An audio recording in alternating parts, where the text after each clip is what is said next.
Last time we got together, we talked about all the insulation and infiltration details that you have to pay attention when building an eco-friendly home. And we kind of covered the basement and the first floor. And now we're going to go up to the second floor and the roof, and we'll talk about the details that we're planning to go along with that. So let's follow along. Up on the second story, there's some other details we have to think about because we have the intersection of the roof and the second floor framing. And again, that's always a problem when they come to insulate and do things. Like normally, there might be a knee wall going down right here, and so somebody would insulate up to the knee wall and then insulate the roof rafters. But we have some dead space and problem areas. So again, with what we're doing, we're planning to take the insulation all the way up to it meets the roof and then continue. We're going to insulate in these cavities. Right now we're looking at using like a blown-in cellulose, a dry pack. So these are 2x10, so we get that, R38, and then we're going to do an R20 to 30 on the outside on top of that. So again, to create that nice tight frame on there. We've also glued all the plywood down and all the things that we're trying to do to keep it structurally and keep that infiltration to a minimum. There's always that trade-off, about using minimal materials and being able to insulate, and then actually the guys that have to come behind. The thing is, in this house, I picked 16 on center for spacing for all framing material. I feel to me is much better than going to 2 foot on center. But the idea when we go to an on center framing, it's all the way from the basement all the way up. The floor joists are on 16 on center. The walls are 16 on center. The second floor joists are the exact same line right up on top of those. And, same thing when we get up to the second story. Everything lines up to carry the load right down. So we try not to skip too many studs. Like you can see here, hey, I probably didn't need that one because I have one right here. Well, the idea is too, when somebody's putting up sheetrock or putting up trim, we know that should be a framing member every 16 inches. So it just makes for better practice to keep that going through.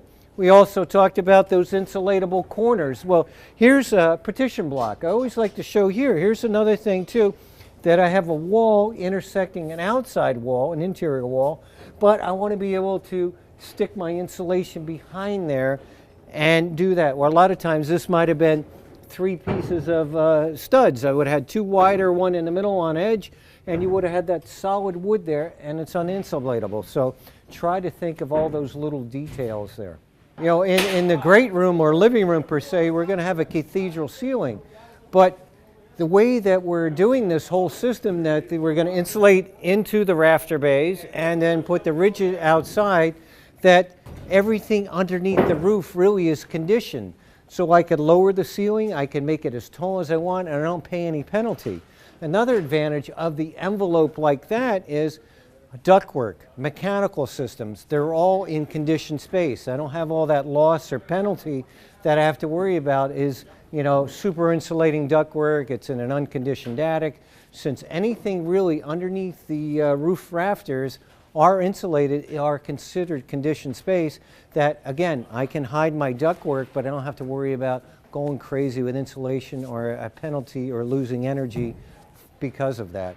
So it gives us a lot of opportunities and way to do things when we do that insulation and keep it all on the outside. Well, right over here would be a good example of what I see with conventional framing. If somebody was doing this house conventionally, basically what we do is we'd probably have a knee wall somewhere around 3 or 4 feet coming up and doing that. So I would have a flat surface with a drop ceiling here to have insulation there. Then I had insulation in the sloping ceiling, and then I would have insulation on these walls. And we have all those disconnects between the insulation in the ceiling, my proper vent, because usually we have to allow for air movement in a conventional system, so we get air from our soffits all the way up, so we're not able to insulate our cavities completely. And again, when we go to a knee wall, we have a joint there that the only thing really keeping out the air is the sheetrock. So with the system we're doing, where we're doing the insulation completely around the outside, the insulation in these cavities here makes it that tight envelope. So if I do a knee wall or drop, I'm not losing anything or worried about infiltration. I've created an envelope from the outside and locked it all in really tight. Another thing I want to point out too is, especially when you're doing a cathedral ceiling, something like this, you got to allow ventilation. In a typical construction, what they'll do is standard term, we use prop vent or something, but we'll put a device in there that allows air to run up through the rafters, even though we insulate in a cathedral ceiling. With that is there's air movement in there, and we don't get that full insulation. What we're doing here is different than that. We're going to pack that cavity solid. We're not going to have any air movement through there. We're going to put rigid insulation on the outside on top of the roof. But when we do that and we make this tight cavity, we got to allow for any moisture to get out of the system. So with this building paper or underlayment for our shingle system that we're going to put down, we want to have something that breathes. So we have material that allows moisture to get out of the building. Well, hopefully that was informative. They were covering a lot of those details that to me are very critical, building this eco-friendly home that we have to watch out for, where we can insulate, where we can allow, and minimize infiltration. We'll tape seams, we'll do all the things that are important to do that. So that's awesome. So stick with us. On our next episode, we're going to go back and meet with Tony Saverio of Saverio Mechanical. He's going to show us a job that's doing geothermal and show how he installed the system and how we looked at it. Similar to what I'm thinking, geo, radiant floors, all that. So stay tuned. Looks real exciting.